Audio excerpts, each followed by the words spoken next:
हरे कृष्ण। मम ज्ञानतिमिरान्धस्य ज्ञानाञ्जनशलाकया चक्षुरुन्मीलितं येन तस्मै श्रीगुरवे नमः। नमो विष्णुपादनाय कृष्णपृष्ठाय भूतले श्रीमते भक्तिवेदान्तस्वामीति नामिने नमस्ते सरस्वती गौरवाचार्य निर्विशेषशून्यं पाश्चात्यदेशकारिणि जय श्री कृष्ण चैतन्य प्रभु नित्यानंद श्री अद्वैत गदाधर श्रीवासदि गौर भक्तवृंद। हरे कृष्ण कृष्ण कृष्ण हरे हरे हरे राम राम राम हरे Krishna. So we were discussing yesterday what is Diti.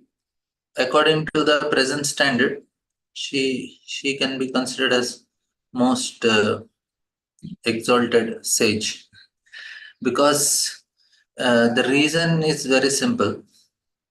What she says is that he says a woman is honored in the world by the benediction of her husband, and husband like you will become famous by having children because you are meant for expansion of living entities.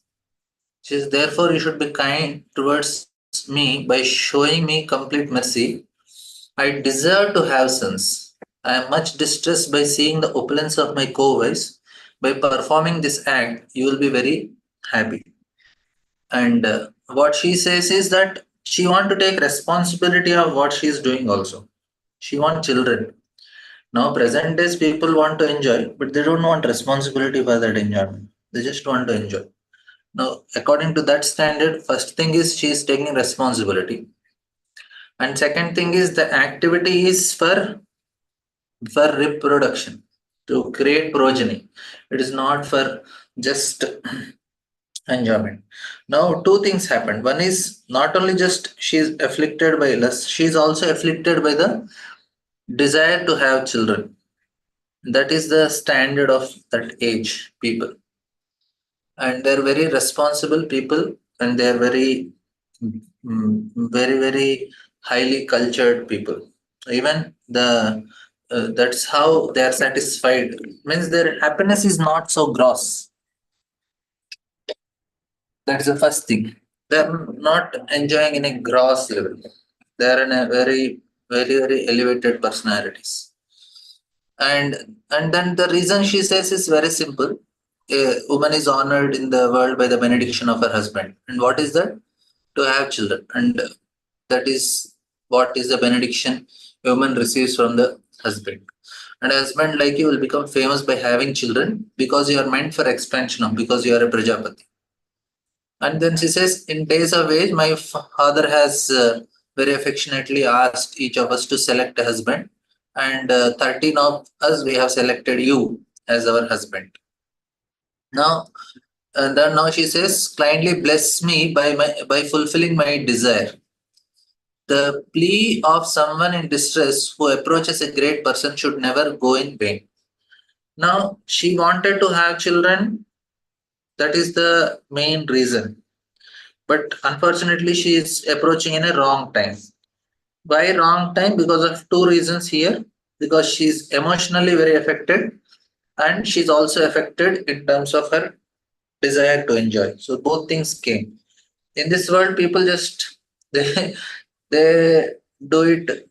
They enjoy without any restrictions, and if they cannot enjoy, they see other enjoying, and in that way, both the ways we get sinful reaction. Either we directly enjoy the sinful reaction, or we watch others doing that activity, that is also sinful reaction. So both ways there is punishment, and people are if for certain age they will try to enjoy, and after that they cannot enjoy, they'll see others enjoying. And of course, in the beginning also, from the school, college, everybody is seeing all these sinful activities, they are getting punishment for it. He says, O hero Vidra, Diti, being thus afflicted by the contamination of lust, therefore poor and talkative, was pacified by the son of Marichi with suitable words. Now, Prabhupada's writing, when a man or woman is afflicted by lust of sex desire, it is to be understood as sinful contamination. Kashyap Muni was engaged in spiritual activity, but he did not have sufficient strength to refuse his wife, who was thus afflicted. Now, the first thing is, who are afflicted by the lust of sex desire is to be understood as sinful contamination, and this happens for in Kali Yuga. This is actually so common, but it is not given reaction for it, no punishment. Otherwise, everybody will get so much punishment. No punishment. If the thought itself is no punishment, only action, there is punishment. If is watching somebody doing or himself doing, then only reaction. But in the previous ages, it is contamination, simple contamination. It has reaction also. It is contamination, but no reaction in Kali Yuga at least. Otherwise, it is very difficult. We will be punished very badly. And Kashyapuni was engaged in a spiritual activity, but he did not have sufficient strength to refuse his wife. Now, what is this? This is intelligence. So when manas is there, when the manas, it is just we need buddhi to control manas. Buddhi should be strong to control. Now, why the combination of men and women is men should be very learned and he should be having sufficient strength and discrimination and all these things. Then he will be able to help his wife who is emotional. And what woman does, she helps the husband in controlling the senses. That Kashyapuni is going to tell further. So the combination is actually very scientifically designed by the Lord. Both are dependent on. Just men is such a boring thing. They don't have any impetus to act. Only men in this world, only men, then men will not have any impetus to act. They will remain lazy. It's like some brahmachari ashrams where you just find, and after a morning program, brahmacharis go peacefully take rest. They wake up for lunch and again take lunch. But not all, but some of them. Why? Because there is no impetus for action. It is boring. But when woman enters, then there is action. That's why he says that if a boy is working and all, they say, okay, get him married. He will become responsible. There is no responsibility. There is no impetus. They say, okay, just chill. What can be done? So woman is needed for man so that he will perform the actions. He will start doing something. There is an impetus to act. There comes passion. Otherwise, it goes into ignorance. Now, and women only, okay, then why Lord did not create only women? That is also, they may act, but that's also a little not so much because they cannot stay together so much. That's why Lord created man and woman. So that the combination is what is going to work in this world. There is a proper scientific design. Man is rational and he actually is extreme. His pendulum goes very rational, and another side it goes this pendulum very emotional. If you take a pendulum, it goes in both directions, very emotional. But whereas woman, she is very balanced. She is both rational and emotional. This is man. This is woman. And emotional. So this is actually the combination. So what woman does, she helps a man to be balanced. Otherwise, it is not possible for man to be balanced. They are too rational. I will not go into it more detail. We'll see if further points come. So the combination, woman helps a man to be balanced. Otherwise, he is in extreme. He's emotional in the sense, if you see, most of the addictions are for men only. Women won't get so much easily addicted. Nowadays, there are trying to imitate, and they're also trying to get all these addictions of alcohol and smoking and all, but otherwise they are not, because they are balanced. But man goes extreme, too extreme. That's why he needed support of women. So here, uh, one afflicted one. So Kashyap Muni said, I shall forthwith gratify whatever desire is dear to you. For who else but you is the source of three perfections of liberation.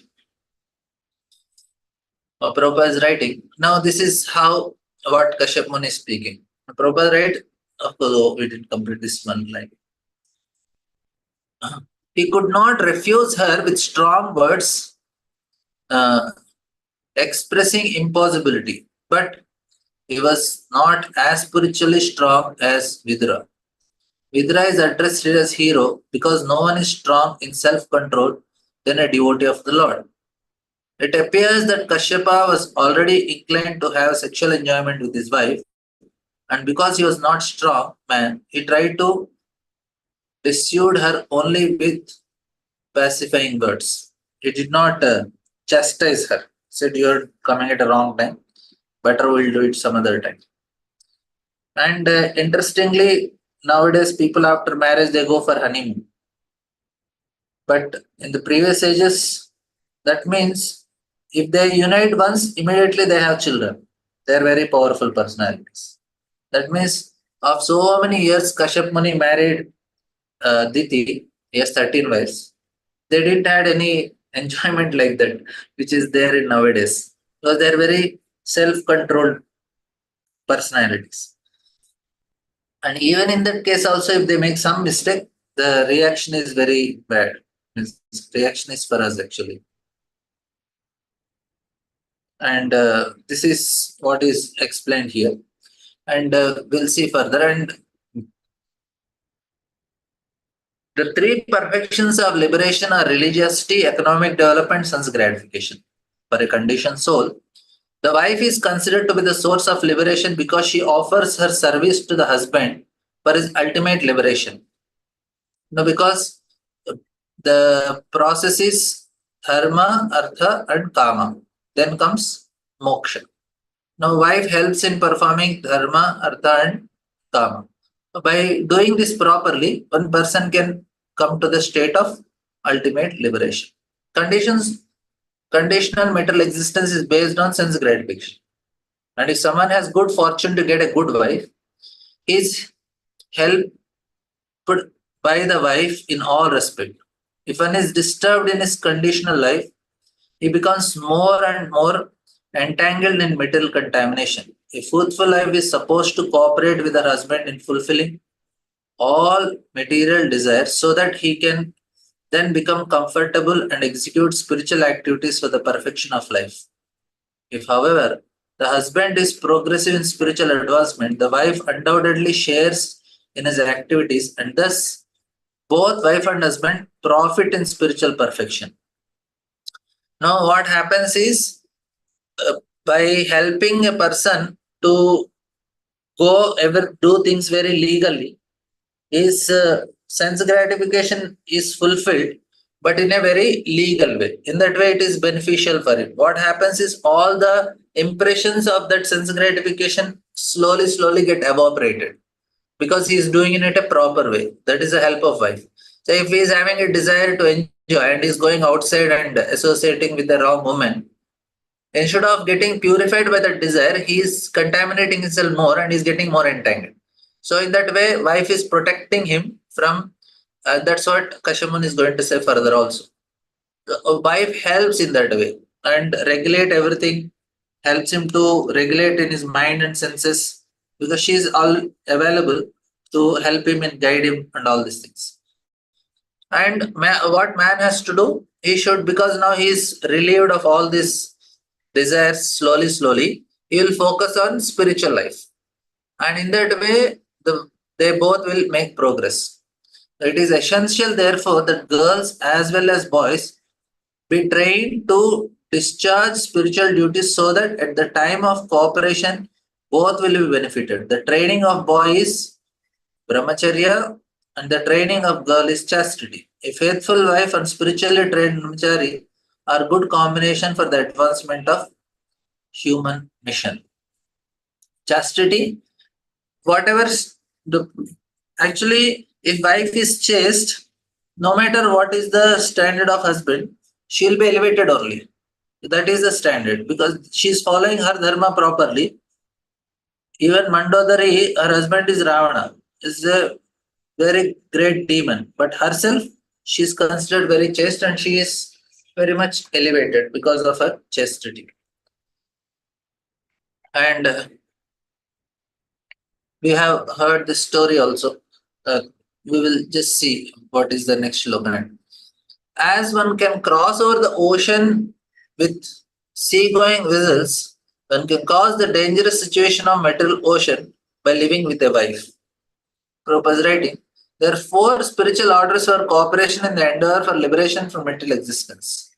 The orders of brahmacharya or pious student life, household life with a wife, retired life and renounced life all depend for successful advancement on the householder who lives with a wife. This cooperation is essential for the proper functioning of institution of four social orders and four spiritual orders. The Vedic Varnashram system is generally known as caste system. The man who lives with a wife has a great responsibility in maintaining the members of other spiritual orders, brahmacharis, vanaprasthas, and sannyasis. Because only grahasthas, except for the grahasthas or household, everyone is supposed to engage in spiritual advancement of life. Therefore, the brahmachari and vanaprastha and sannyasi have very little time to earn money. So they don't have time for earning. They therefore collect alms from grahasthas and then they secure the bare necessity of life and cultivate spiritual understanding. By helping the other three sections of society cultivate spiritual values, the householder also makes advancement in spiritual life. Ultimately, each member of society automatically becomes spiritually advanced and easily cross the ocean of nescience. So, very simple formula. Brahmacharis, Vanaprasthas, and Sannyasis. Three of them, they don't earn money. They just use all their time in reading scriptures and cultivating some spiritual knowledge. And from Brahmachari, he does some menial services and he is also engaged in service of Guru and working in spiritual advancement. Vanaprastha, same thing, retired life. Sannyasi also. Only Grahastha. So now it is their responsibility to take care of other three orders. And by doing that, they themselves are making spiritual advancement because they are understanding, okay, we also have to do this one day. Now we are enjoying, but we cannot continue like this for a long time. We have to give it up one day. So this type of realization they have, and based on that, they start working. And the formula is very simple for them.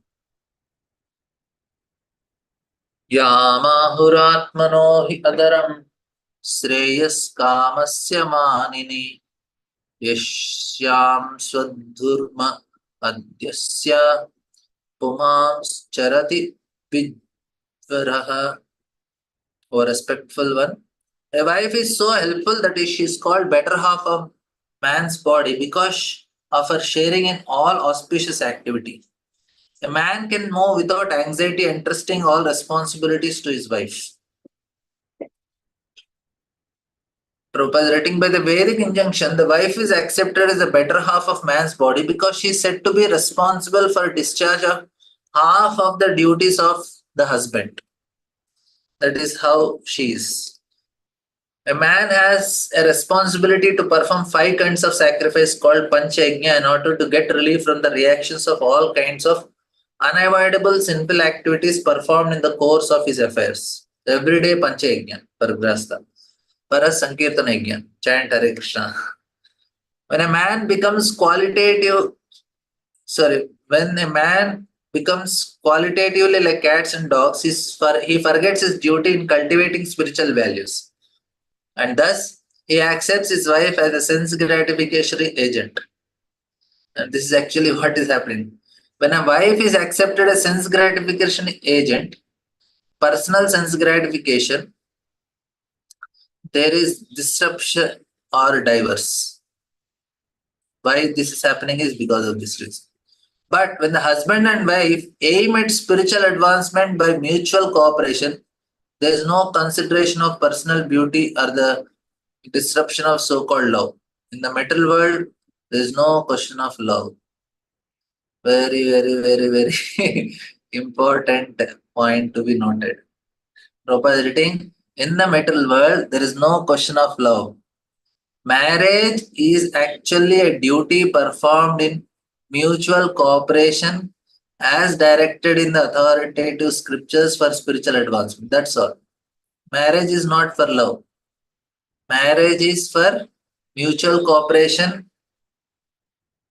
The marriage is for a duty performed in mutual cooperation as directed in authoritative scriptures for what? Spiritual advancement. That's all. Therefore, marriage is essential in order to avoid, this is the only reason for marriage, avoid life of cat and dog who are not meant for spiritual enlightenment. Marriage is for this purpose only, not for love. This is what Prabhupada is telling, very important. Hope you did not get offended by Prabhupada's words. Because Prabhupada is speaking truth. Don't expect much. It's a cooperation to make spiritual advancement. That's all. Yam asrityendriyartim durjayan itarashramah vayam jayema bhelabhir dasyu dasyan durgapatiryata.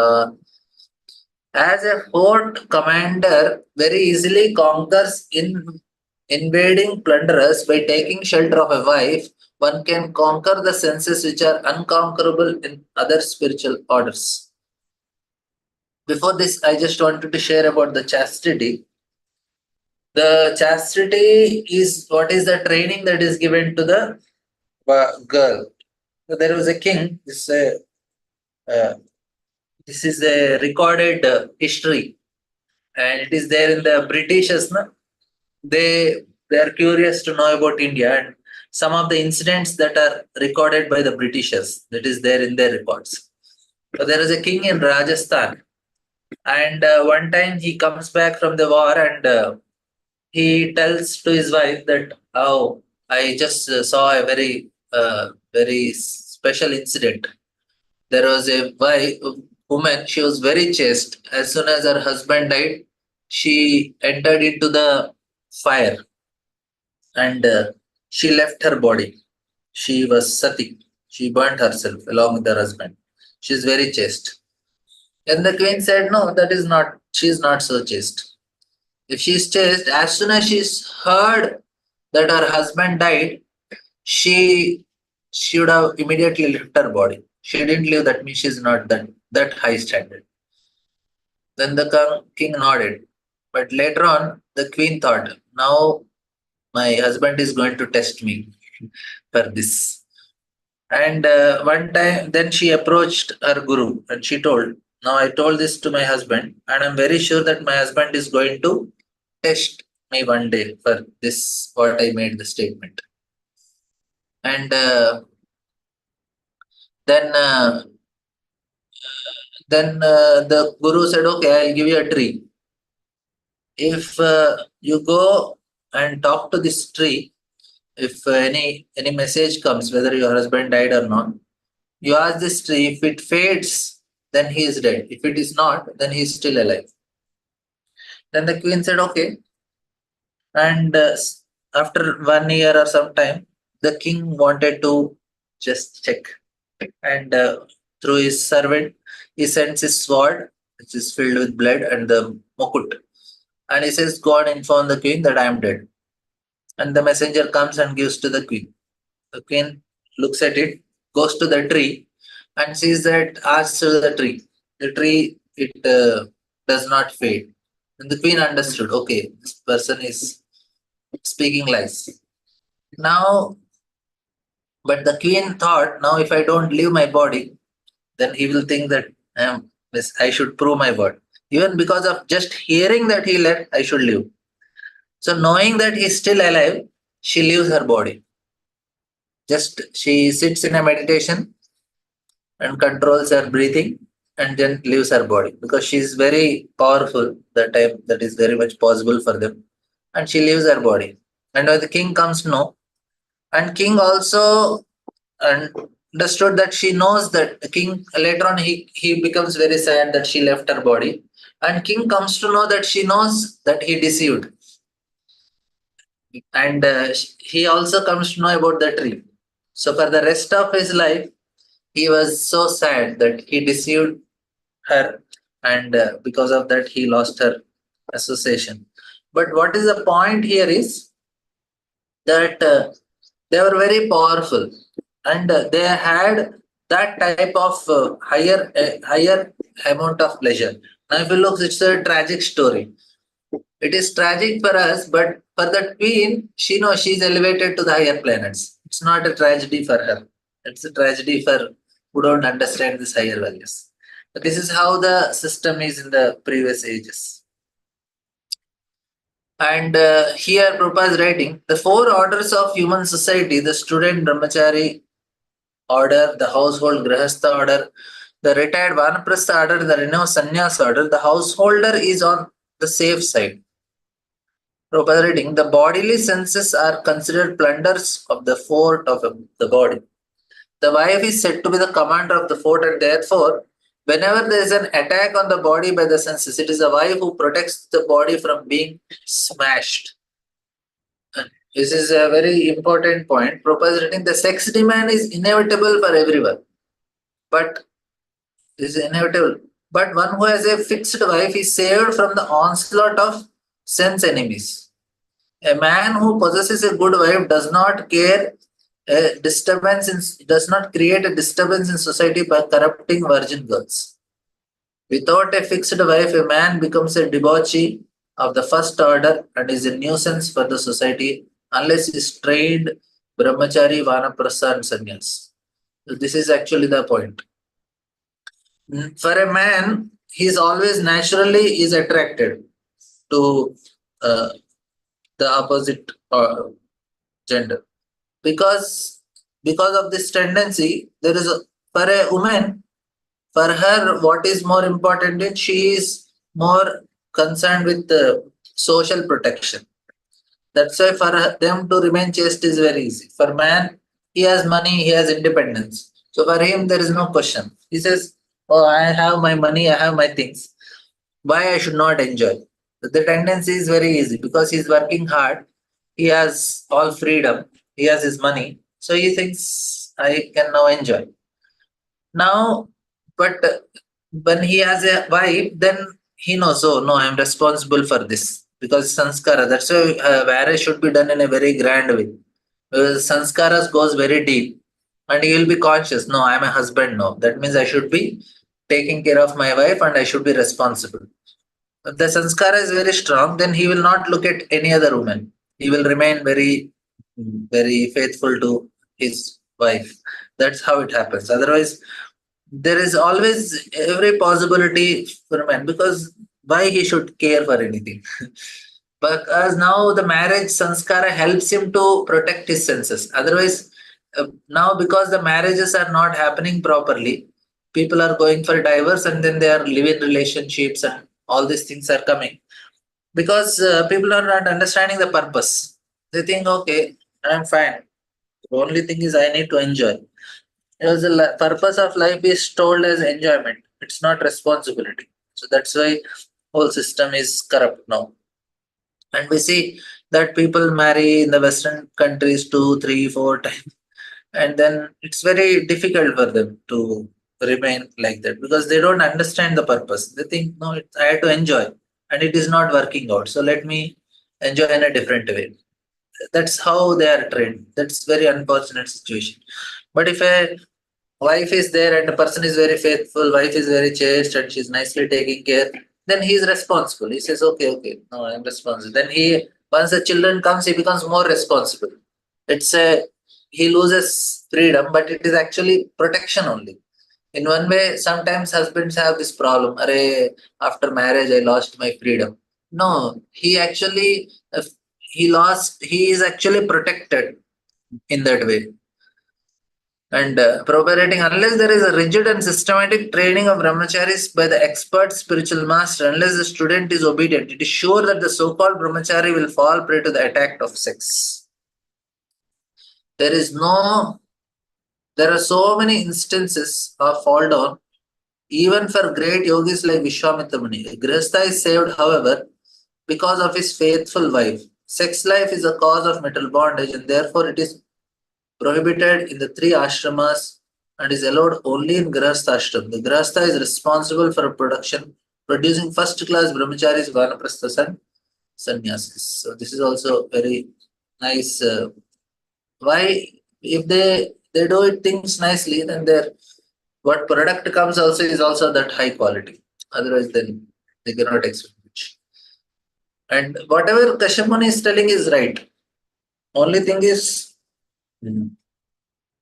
after that, what he did is he did not wait for some time. He could have waited for a few hours. Things would have been different. Some demigods would have been born.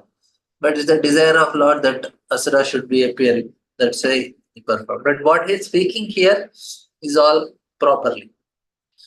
He says, "O queen of the home, you are not able to act like we are not able to act like you, nor could we repay you for what you have done. Even if you work for one entire life or even after that, to repay you is not possible, even for those who are admirers of personal qualities." No, Prabhupada's writing. This is heavy purpose. So much glorification of women by a husband indicates that he is henpecked or is talking lightly in joke. Kashyapa meant that householders living with wife enjoy the heavenly blessings of sense enjoyment, at the same time have no fear of going down to hell. This is the advantage. This is licensed enjoyment. Blessing of sense enjoyment at the same time, no fear of going down. If a person is doing in a wrong way, he'll go. The man in the renounced out life have no wife and have no desire for sex, maybe driven by sex desire to seek another woman or another's wife, and thus go to hell. So if a renounced order person enjoys, he will definitely go to hell. But a householder will not go. He's safe. Because he's taking that responsibility, he is given that facility for enjoyment. Both are there. Householder, if he is having responsibility of working very hard, making money, taking care of wife, taking care of children, and paying all the bills and all these things. So many things he has to do. Because he's taking that responsibility, he's given that concession also to enjoy. But for a sannyasi, he is free from all these responsibilities. Now you are free from responsibilities, but when you enjoy, then you are punished. Arre, you should pay, then take. There is a payment for grahastha because he's taking responsibility and doing, he's paying for it. That's why there is no punishment. But for a sannyasi, he is not paying only, he's not taking any responsibility. He's free, he's just going here, there. But now you suddenly come and enjoy, then you will go to hell. That is the point. In other words, yeah. Therefore, in that way, the householders are on the safe side. Therefore, husbands as a class cannot repay the debt to women either in this life or next. Even if they engage themselves in repaying the women throughout their whole lives, it is still not possible. Not all husbands are able to appreciate the good qualities of their wives. But even though one is able to appreciate these qualities, it is still not possible to repay the debt of the wife. Such extraordinary praises by a husband for her wife are certainly in the mode of joking. So there is a joke. We say, okay, I cannot pay your debt for millions of lifetimes and all. But the point what Kashyapuni and Prabhupada are telling is same thing. Because there is a protection for the householder. That's why he's not going to hell. He's on safe side. So in that way, they appreciate the qualities. They are telling, because of you, I'm saved. I'm enjoying, but I'm not going to. And he says, even though it is not possible to repay you, I shall satisfy your sex desire immediately for the sake of begetting children. But you must wait for only few seconds so that others may not reproach me. The Prabhupada is telling, the henpecked husband may not be able to repay his wife for all the benefit that he derived from her. But as for begetting children by fulfilling sex desire, it is not at all difficult for any husband unless he is thoroughly impotent. This is very easy task for a house husband under normal condition. In spite of Kashyapa's being very eager, he requested her to wait for a few seconds so that others may not reproach him. He explains his position in this way.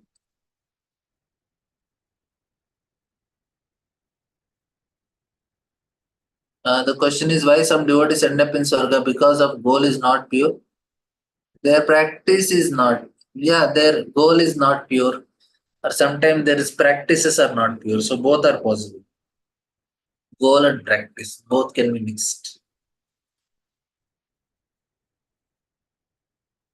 If the goal is Krishna Prem, do the next life.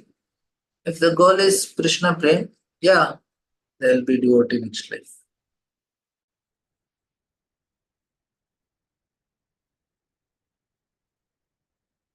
And he says that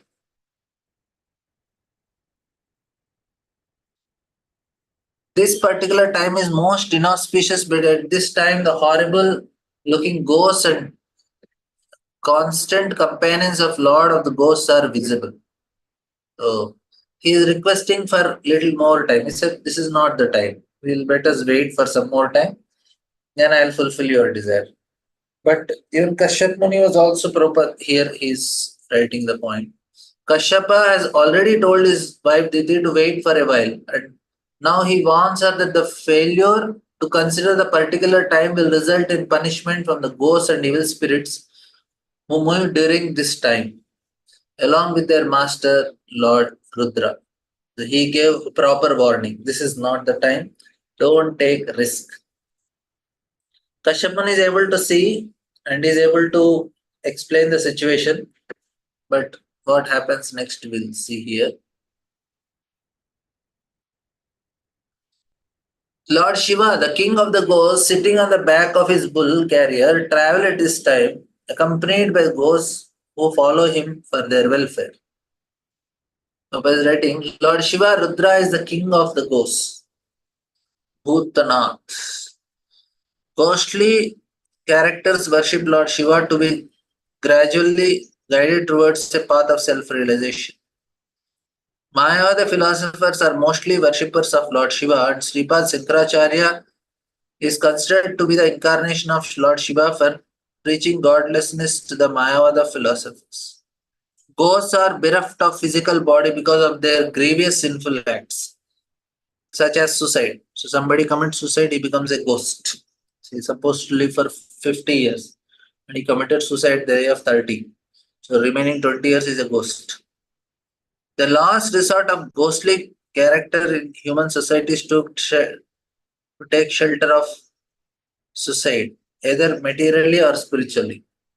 Material suicide causes loss of physical body, and spiritual suicide causes loss of individual identity. So Prabhupada is considering this both as suicide only. So Mayavadis, they do suicide. So either materially or spiritual. Material suicide, now people, because of the pressure, stress, tension, loneliness, and then there is spiritual suicide. That is done by Mayavada. Mayavada philosophers desire to lose their individuality and merge into the impersonal spiritual Brahmajyoti existence. Lord Shiva, being very kind to the ghosts, sees that they get physical bodies despite being condemned. He places them into the womb of mothers who indulge in sexual intercourse regardless of restrictions of time and circumstances. Kashyapa wanted to impress this fact upon Diti so that she might wait for a while. This is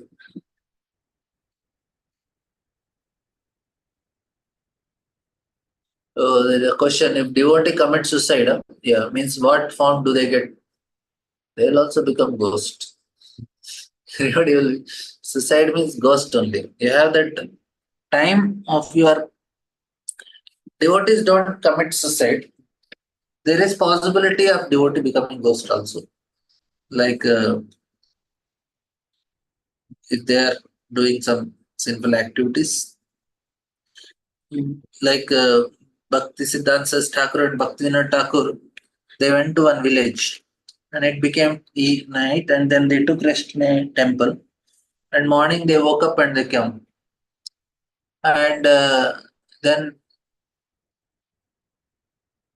the villagers they saw this two great personalities are coming from the temple. They're all surprised. They said, "How can you? Where did you take rest in the night?" They said, "We took rest in the uh, we took rest in the temple." Then they said, "How is it possible?" And he said, "Yeah." He said, "There is a ghost in this." So the pujari of the temple used to always constantly chant. Whole day used to chant. And then when he died, he became the ghost there. And now also he chants. He's in the ghost body also he was chanting Hare Krishna. And they told, "How did you stay all night?" He said, "We were chanting. We chanted." They said, "Are problem with this ghost is this ghost also chant Hare Krishna." What will chant? Then Bhaktivinoda Thakur he explained that actually this pujari he was always offensive. He was committing so many offenses. And then what happened is when he died, he never chanted any pure name. It was all aparadhanam only. Even though he's chanting constantly, he was chanting all offenses, offensive. Because of which of his offenses, he became a ghost. And he continued chanting. But it has like a gun without bullets. It will make sound, but the bullet does not come out. Nothing is there inside. This is like that only. So the point here is the the people who commit suicide, if they are proper devotees, they will not do because they will get the strength to overcome the difficulties. See, devotee means one thing. What is a devotee? Devotee means one who is able to accept the will of Krishna is a devotee. If Krishna want that in the person's life, that situation, then he should accept it in a grateful way. I'm not telling. That's why we say I am not a devotee. Why we say we are sometimes devotees? We are not devotee because we are not able to accept the will of Lord in life. Lord is arranging certain things. We try to resist. We say no, no, no, no, no. I don't want in this way. I want in a different way. Lord says, but this is the way it is good for you. Is such a nice well wisher. Whatever is good for you is only happening. If we are chanting sincerely, we should know for sure that what is good, Krishna is going to arrange. We need not bother about it. Apparently, we may not like it. This is what is this? I don't like this. Why it is happening? It's such a painful thing. It's a insult to me. It's a such a disgrace for me, or so many other things. It's a waste of time, waste of energy. But no, Krishna knows what is best. We are sincerely every day morning and waking up sincerely chanting. Then Krishna knows what is good and is making a perfect arrangement. 100% perfect. No, Krishna Bhagavan ki jai. We should, from our heart, we say, yes, Krishna, it is so painful for me, but I know it is good for me. Thank you very much. That is a devotee. He will not resist the desire of Krishna. If they are saying devotee commits suicide means they are not accepting the will of Krishna. Of course, they will be protected. I don't know how they will be protected by Krishna, but this is actually the standard. Devotee means, am I ready? Whatever Krishna does, yes, boss. That is a devotee.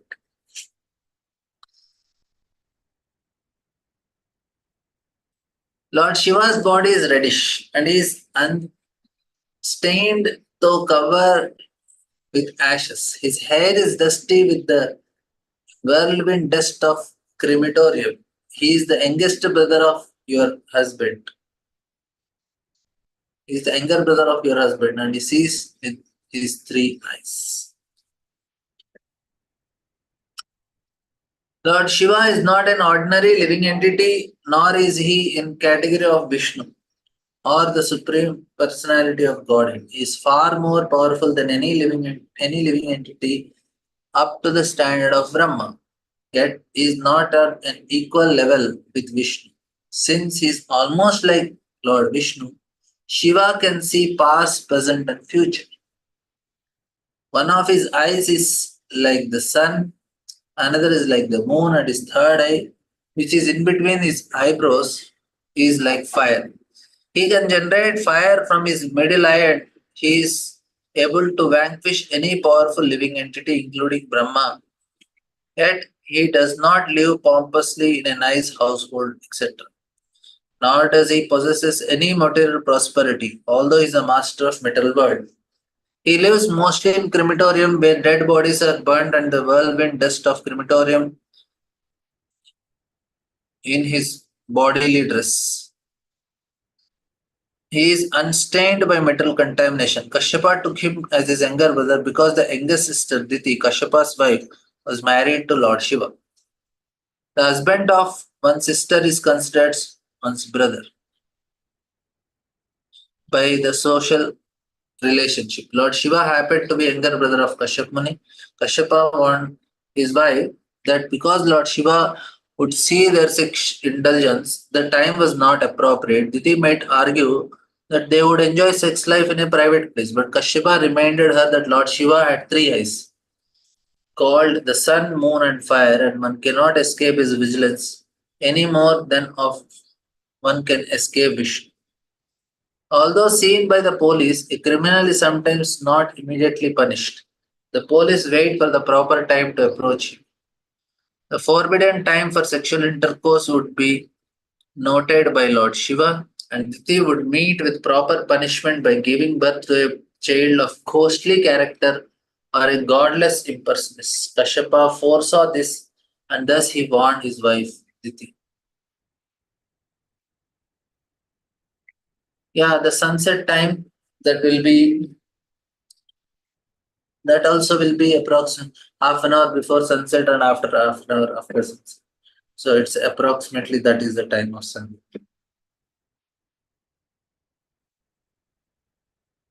So this then he says, Lord Shiva regards no one as his relative, yet there is no one who is not connected with him. He does not regard anyone as favorable or abominable. We respectfully worship the remnants of his footsteps and we vow to accept what is rejected by him. So this is what Kashyapa is saying about Lord Shiva. He's giving warning to Diti, not proper time. He is very conscious. He knows what is happening. But he also understands that's the will of Lord. So that's why he does not resist. Kashyapa informed his wife that just because Lord Shiva happened to be his brother-in-law, that should not encourage her in her offense towards him.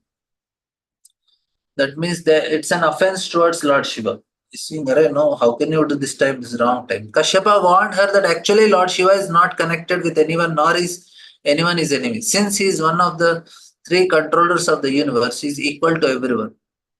His greatness is incomparable because he is a great devotee of the Supreme Personality of Godhead. It is said that among all devotees of Personality of Godhead, Lord Shiva is the greatest. Vaishnavana Yada Sindhu. Thus, the remnants of his footsteps left by him are accepted by other devotees as Mahaprasad or great spiritual footsteps. The remnants of footsteps offered to Lord Krishna are called Prasad. But when the same Prasad is eaten by a great devotee like Lord Shiva, it is called Mahaprasad. Lord Shiva is so great that he does not care for the material prosperity for which everyone of us is eager. Everything is his only. What is needed for Lord Shiva? But why Lord Shiva is in that place is because he wanted to attract such ghostly living entities. They don't have any shelter. Lord Shiva want to give them shelter. To give them shelter, he also want to behave like one of them. So when they see that, oh, he's also like one of them, he's in the crematoriums, he's putting ashes, he's making the garland of skulls and he's putting snakes and all these things, and he's going naked, then these living entities, they think, oh, he's also one of them. And they start associating with him, and because of his association, they get elevated. So that is the reason why Lord Shiva is very, very compassionate. He's compassionate not to some normal beings, compassionate to most fallen people. It's is very, very great personality. And it is said that Lord Shiva is so great that he does not care for the material prosperity which uh, e- every one of us eager. Parvati was powerful material nature personified. He is under his full control, and his wife, uh, yet he does not use her even to build a residential house. So one time Parvati wanted to have a house. Lord Shiva made a house, and then there was a house warming ceremony. And the great say, Brahmanas came, they performed the house warming ceremony of Lord Shiva's house. And then after going, they asked, okay, what is the Dakshina? Lord Shiva said, oh, Dakshina, you take this house only as Dakshina. He gave the house in Dakshina, whichever he made. Parvati understood. There's no point in making a house again, he will give it to somebody. Better we just remain like that. He prefers to remain without shelter, and his great wife also agreed to live with him humbly.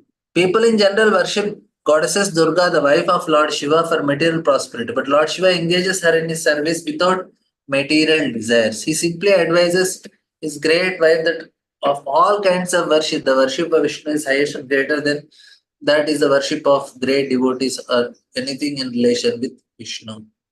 Now, another thing is like people want privacy. Wife and husband are there. They want to have their house so that they can be together in some. No, they want some privacy and all. Here, Lord Shiva don't have any place only. He's just sitting, and all his associates are there. Sages are coming whenever they want to come and meet. And then Parvati just had to be with Shiva, who is no privacy only. This is the situation. But she is okay to be with Lord Shiva. That is her greatness. This last one. Although no one in the material world is equal to or greater than Lord Shiva, and although his unimpeachable character is followed by great souls to dismantle the mass of nuisance, he nevertheless remain as if a devil to give salvation to all devotees of the Lord. Lord Shiva's uncivilized devilish characters are never abominable because he teaches the sincere devotees of Lord how to practice detachment from material enjoyment. He is called Mahadeva or greatest of all demigods, and no one is equal to or greater than him in the material world. He is almost equal with Lord Vishnu, although he always associates with Maya, Durga. He is above the reactionary stage of three modes of material nature, and although he is in charge of devilish character in the mode of ignorance, is not affected by that such association. Okay, any questions, comments? We'll end here. Thank you all very much. Grantara Srimad Bhagavatam.